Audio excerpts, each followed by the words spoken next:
So all right and welcome back. Section D की हम बात कर रहे।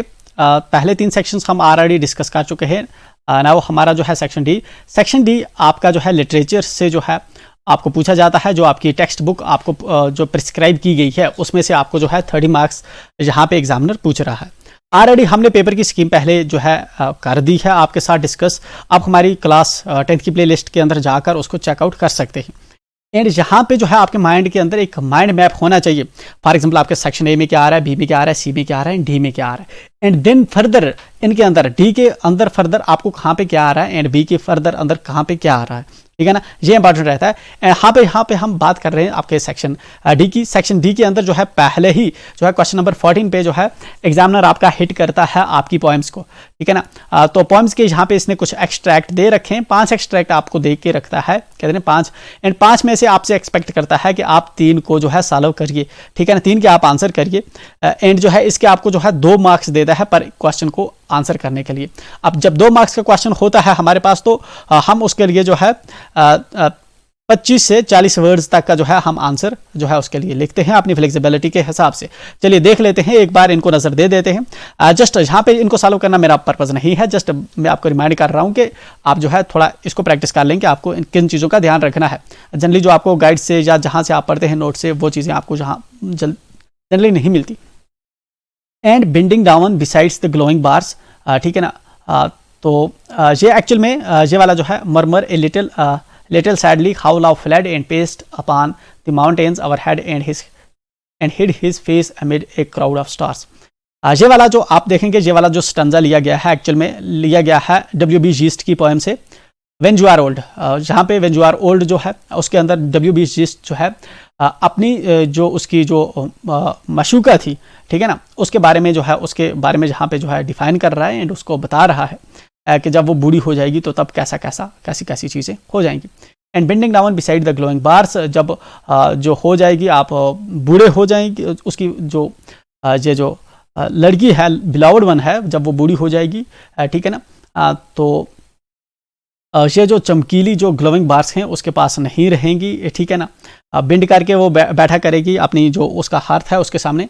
मरमर a little sadly how love fled, and तब वो जो है सोचेगी जब हर्थ के सामने बैठी होगी, ठीक है ना, आग जल रही होगी, एट दैट टाइम जो है वो थोड़ी बड़बड़ाएगी एंड सोचेगी कि किस तरह से जो प्यार है वो उड़ गया। ठीक है ना, and paced upon the mountains, और जो है ऊपर चढ़ गया, कहाँ पे, पहाड़ों पे चढ़ गया। Overhead and hid his face amid a crowd of stars, और किस तरह ये जो प्यार है ये ऊपर आसमान में चला गया एंड जो है स्टार्स के बीच में जो है उसने अपना चेहरा जो है छुपा लिया।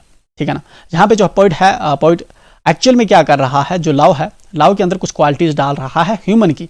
ठीक है ना, तो यहाँ पे क्या लिखा है इसने, आंसर हमें क्वेश्चन क्या पूछ रहा है, which poetic device has been used in the stanza by the poet. कौन सी पोइटिक डिवाइस जो है पोइट यूज कर रहा है स्टंजा के अंदर, इसको एक्सप्लेन करिए। ठीक है, जस्ट सबसे पहले हमें फिल्टर आउट करना है कि कौन सा यहाँ पे इमेजरी कौन सी पोइटिक डिवाइस जो है यहाँ पे यूज करता है। पोइटिक डिवाइसेस हमारे पास बहुत सी होती है, जिस तरह से हमने प्रैक्टिस की है। सिमिली होती है हमारे पास, मेटाफर होता है हमारे पास, ठीक है ना, इस तरह से हमारे पास पर्सोनिफिकेशन होती है, इमेजरी होती है, ठीक है ना, डिफरेंट तरह की हमारे पास जो है पोइटिक डिवाइसेस होती है। बट जो है हमें जो है जो जनरली नोन है, हम जो है जो हमें 1-2 पता चली हम उनको देखेंगे। यहाँ पे अगर हम इस वाले जो है एक्सट्रैक्ट पे अगर हम फोकस करें, हमें पहले तो देख रहा है, देखिए ये जो लव है, लव फ्लड, लव को फ्लड से जिस तरह कंपेयर कर रहा है, या पेस्ट बोल रहा है लव को, ठीक है ना, लव को अगर पेस्ट बोल रहा है, फ्लड बोल रहा है, दैट मीन्स लव के अंदर ये पर्सन की क्वालिटीज डाल रहा है। मतलब एक टेक्निक ये यूज कर रहा है पर्सोनिफिकेशन की। पर्सोनिफिकेशन जब आप लिखेंगे, the poetic device used in the stanza is personification. आप पर्सोनिफिकेशन को पूरे को कैपिटल में लिखिए या इसको हाईलाइट कीजिए या अंडरलाइन कीजिए, because this is something important जो आपने यहाँ से फिल्टर आउट किया है।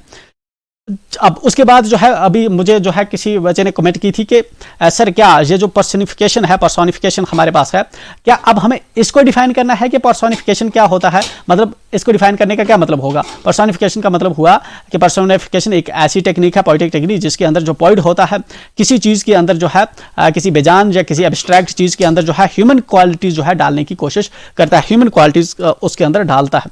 देखिए ये चीज़ हमें डिफाइन नहीं करनी, ठीक है, ये वाली चीज़ जो हमें डिफाइन नहीं करनी, हमें जस्ट बोल रहा है कि हम जो है ऊपर कौन सी पोइटिक डिवाइस यूज किया। हमने कहा पर्सोनिफिकेशन यूज हुई है। आगे बोल रहा है एक्सप्लेन इट, मतलब कि इसी को जस्टिफाई करो, ये जो पर्सोनिफिकेशन अगर यूज हुई है तो कैसे हुई है, ठीक है ना।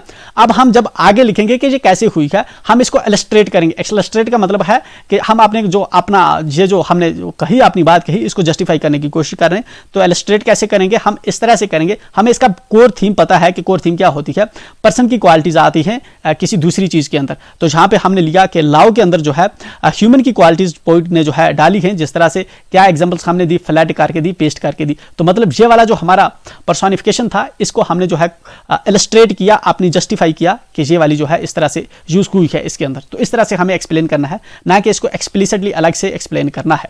दूसरी अगर देखें हम इसके अंदर दूसरी और क्या आपको लगता है कौन सी पोएटिक डिवाइस यूज हुई है, जहां पे अनदर पोएटिक डिवाइस यूज हुई है जिसको हम कहते हैं इमेजरी।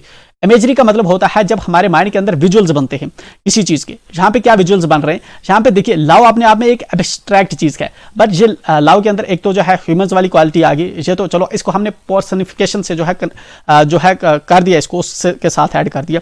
बट लाओ का फेस होता है नहीं होता, बट यहाँ पे ये कह रहा है कि हिड हिज फेस, मतलब लाओ का फेस क्या है हमारे माइंड के अंदर, आप खुद गेस करेंगे कुछ तो इमेज बन रही होगी कैसा लाओ का फेस होगा, खुद में एब्स्ट्रैक्ट चीज का पोइट इसको फेस दे रहा है, ठीक है ना। कुछ तो विजुअल्स हमारे माइंड के अंदर बन रहे हैं। सो इन दैट केस यही चीज जो है हम लिखेंगे, it also includes imagery. Imagery को अगेन आप हाईलाइट करेंगे, ठीक है, इसको कैपिटल वर्ड्स पूरे को कैपिटल वर्ड्स के अंदर लिखेंगे, अंडरलाइन करेंगे, ताकि एग्जामिनर को पता चले, इवैल्यूएटर को पता चले आपने जो है एक और चीज यहां पे पॉइंट आउट की है। तो हम इसको इलस्ट्रेट कैसे कर रहे हैं कि वेयर द इमेज ऑफ लाओ hiding its face in the crowd of stars creates a visual and emotive effect for the reader, ठीक है ना। तो ये विजुअल क्रिएट करता है और इमोटिव इफेक्ट रीडर के लिए जो है क्रिएट करता है।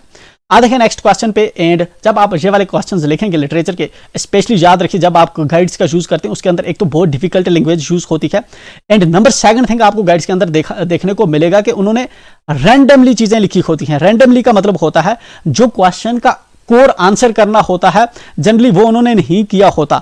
तो आप हमेशा क्वेश्चंस को अच्छे से पढ़िए, आप उसको देखिए। बहुत से गाइड जो है उन्होंने इधर उधर की चीजें लिख दी होती है, सिर्फ क्वेश्चन बड़े बड़े कर दिए होते हैं। वर्ड लिमिट्स आपको जो है लिमिट के अंदर रखनी है, एंड क्वेश्चन जो है उसको प्रॉपरली जो है रूट उसका एड्रेस हो रहा है कि नहीं हो रहा। जब आपको ये एक्सट्रैक्ट मिले, अगर आपको पॉइंट का जिस तरह याद आ रहा है या किस पोएम से लिया गया है, कहीं ना कहीं आप इसको जो है यूज करने की कोशिश करिए भी, ठीक है, ताकि एग्जामिनर को लगे कि आपने सच में कुछ पढ़ा भी है। Speak up for your lips are not sealed, आप बोलिए कि आपके जो होंठ हैं वो अभी बंदे नहीं हैं, and your words are still your own, अभी भी जो है आपके वर्ड्स वो अपने हैं, कोई उनको सप्रेस नहीं कर सकता। This upright body is yours, ये जो बॉडी है, ठीक है ना, इस वक्त जो आपकी बॉडी है ये सिर्फ आप ही की है अभी, ठीक है ना। Speak while your soul is still your own, आप तब तक बोलिए जब तक एटलीस्ट आपकी जो रूह है आपके पास है। तो चलिए क्वेश्चन हमें अगेन इस पे पूछ रहा है, explain your words are still your own. तो इसको हमें एक्सप्लेन करना है, your words are still your own, your words are still your own जहां पे लिखा हुआ है इसको हमें एक्सप्लेन करना है। तो पॉइंट इसमें क्या कहना चाहता है, ये एक्चुअल में स्पीकअप से ली गई है, एक्सट्रैक्ट लिया गया है, लिखा है फयाज अहमद फयाज ने। आप चाहें तो इसको कहीं ना कहीं यूज करिए, ठीक है। चलिए ज्यादा मार्क्स जो है आपका मार्क्स वैसे आप जब इसको हिट करेंगे तो आपको मिलेगा, बट आपका जो है मार्क्स अगर कोई गलती भी आपने की तो मार्क्स यहाँ पे कटेगा नहीं। जब आप जो है इसको भी अगर आपको याद आ रहा है तो आप कहीं ना कहीं लिख ही दीजिए। चलिए द पॉइंट जिस तरह यहाँ पे मैंने लिखा फयाज अहमद फयाज, फिर मैंने कामा कर दिया, तो मतलब यही वाला जो पॉइंट है, ठीक है ना। Is encouraging people to express, ये एनकरेज करता है पीपल को कि वो जाहिर करें खुद को, ठीक है ना, and assert their own identity, और अपनी जो आइडेंटिटी है उसको असर्ट करें। Emphasising that their words are their own, और इस चीज पे जोर देता है कि उनके जो वर्ड्स हैं वो उनके अपने हैं, and should not be silenced और सप्रेस्ड, उनके जो वर्ड्स हैं उसको उनको सप्रेस नहीं किया जाता, उनको खामोश नहीं किया जाता, ठीक है ना, वो बोल सकते हैं। वाई, क्योंकि जो उनका सोल है, ठीक है ना, उनको जो है उस सोल को जो है कोई जो है खत्म नहीं कर सकता, उसको सप्रेस नहीं कर सकता। आदमी का सोल जब तक है उसको चाहिए कि वो बोले। नेक्स्ट देखते हैं, नेक्स्ट एक्सट्रैक्ट आपको दे रखा है, now is the globe shrunk tight, अब जो है ग्लोब है वो श्रंक हो चुका है, ठीक है ना। ये किसका है, स्नो ड्रॉप का है। स्नो ड्रॉप किसने लिखा है, टिड ह्यूजेस ने लिखा है, ठीक है। तो उसका एक्सट्रैक्ट लिया गया है कि अब जो है विंटर का टाइम है एंड पूरा जो ग्लोब है ऐसा फील हो रहा है कि सिकुड़ चुका है, ठीक है। तो यहाँ पे कुछ जो आगे कुछ जीव हैं, कुछ बर्ड्स हैं, उनका यहाँ पे जिक्र कर रहा है। कुछ एनिमल्स जो हैं, जिस तरह कह रहा है कि जो माउस है उसका जो है जो हार्ट है वो मतलब उसने थोड़ा थोड़ा धीमा हो चुका है धड़कने में। वीजल और क्रो जो हैं वो बिल्कुल जो है मतलब उनको इस तरह से ठंड लगी हुई है कि वो जिस तरह मतलब वो भ्रांस बन चुके हैं, ठीक है ना, मतलब अपनी जगह से मूव नहीं कर रहे सर्दी की वजह से, मतलब एक ही जगह पे सिमट गए हैं। मोर थ्रो इन आउटर डार्कनेस, ठीक है ना, ज्यादा जो है बाहर से वो जो है बिल्कुल जो है मूव नहीं कर रहे, हालांकि not in their right minds, हालांकि उनका जो दिल है, जो दिमाग है, वो तब भी खुला है, ठीक है ना। तो चलिए, the poet uses the word globe to indicate something different from the literal meaning. जो पोइट है ग्लोब को जहाँ पे यूज करता है कुछ डिफरेंट बयान करने के लिए इसकी लिटरल मीनिंग से, ठीक है। लिटरल मीनिंग क्या होती है ग्लोब की? ग्लोब का लिटरल मीनिंग होता है जिस तरह से वर्ल्ड और यूनिवर्स, ठीक है ना, जहाँ से जो है, बट पोइट इसको यूज कर रहा है कुछ डिफरेंट चीज को इंडिकेट करने के लिए, तो हमें वही बताना है कि व्हाट इज इट, ये क्या है। आंसर लिखते हैं, the poet uses the metaphor. Actual में पोइट जो है मेटाफर यूज कर रहा है ग्लोब को, ठीक है ना, और रेफर कर रहा है वर्ल्ड और यूनिवर्स को। किस चीज के लिए? इस चीज को हाईलाइट करता है कि जो स्पीकर का हार्ट है इन कंपैरिजन टू ग्लोब, वो काफी स्मॉल है एंड इनसिग्निफिकेंट नेचर है किसका? स्पीकर्स के हार्ट का। ये रीइंफोर्स करता है स्पीकर का लोनलीनेस एंड आइसोलेटेड नेचर जो है स्पीकर का, जो इस वक्त फील कर रहा है इस टाइम के अंदर, विंटर के अंदर, वो जो है स्पीकर का ये यहाँ पे एक्सप्रेस कर रहा है यहाँ पे वर्ड ग्लोब। नेक्स्ट आपका जो है एक्सट्रैक्ट है वो है, but after the airport security check, ठीक है। ये वाला जो है आप ये वाला जो है कमला दास की लिखी गई पोएम से है, माई मदर एट 66 से, ठीक है ना। बट आफ्टर, लेकिन बाद में जब एयरपोर्ट का सिक्योरिटी चेक होता है standing a few yards away, और उसके बाद जो है कुछ टाइम खड़ा, उसके जो है बाहर खड़ा होने के कुछ गज उसके दूर खड़ा होने पर, I looked again at her, मैंने फिर से उसके ऊपर देखा, उसको देखा, किसको देखा? अपनी माँ को देखा। वेन पेल, उसका जो चेहरा है मुरझाया हुआ है, as a late winter's moon, इस तरह मुरझाया हुआ है उसका चेहरा जिस तरह से एक जो विंटर का लेट मून होता है वैसे, ठीक है ना, जिस तरह उसका डल नेचर होता है वैसा डल नेचर इसको मदर के फेस का दिख रहा है। एंड फेल्ट दैट, और ये महसूस कर रही है, old familiar ache my childhood's fear, ठीक है ना, but all I said was see you soon. तो जब ये चीज़ देखती है एंड देन ये इसको अपनी जो है ओल्ड एज की जो है फिक्र होती है, ठीक है ना, मतलब इसको इस चीज़ की फिक्र होती है कि किस तरह से ये जो चाइल्ड थी, चाइल्ड से किस तरह से ओल्ड होगी, मतलब अब इसकी जो मदर है वो ऑलमोस्ट जो है अपनी जो उसकी जो यूथ थी उससे निकल चुकी है, एंड जो है काफ़ी मतलब एक डिस्परेट सी सिचुएशन जो है इसको फील हो रही है, सैड सी, एंड समथिंग इसको ऐसा फील हो रहा है कि इसने कुछ खोया है।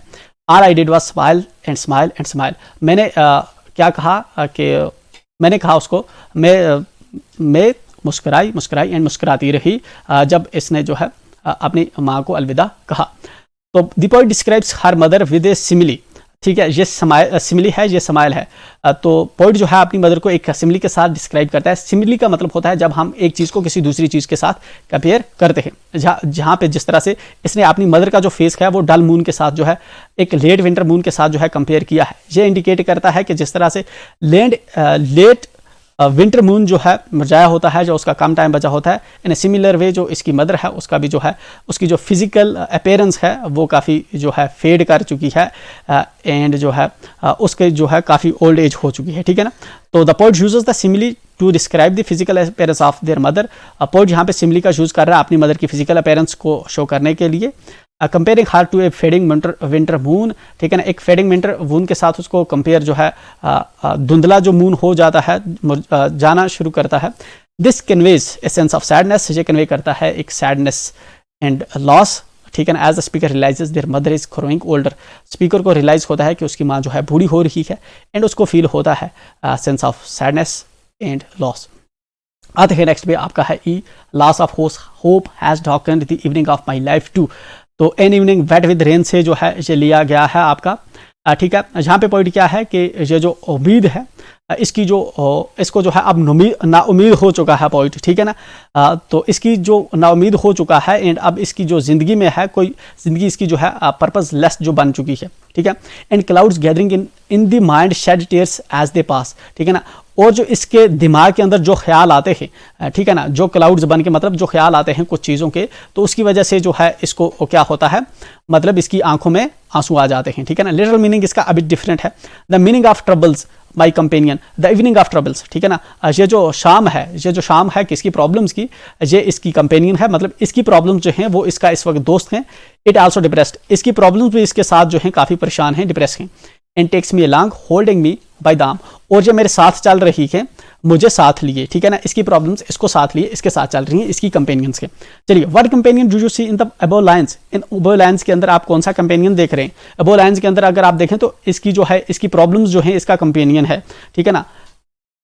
The companion in these lines, the evening of troubles, is a metaphorical representation है, ठीक है ना, of the speakers problems, ठीक है ना, speakers की जो problems हैं उसका एक metaphorical representation जो है इसके साथ जो है रेफर कर रहा है, conveying a sense of despair, hopelessness as they struggle to cope with life's challenges, ठीक है ना। तो अब जो है इस नाउमीदी है, इसकी लाइफ में स्ट्रगल है, ये उसको जो है कोरिलेट कर रहे हैं, उसको जहाँ पे जो है उनको जो है उसके साथ डील कर रहा है। तो पहले आपका जो है इस तरह से आपको जो 6 मार्क्स जो है मिलते हैं जहाँ पे आपके पोएम सेक्शन से, ठीक है ना।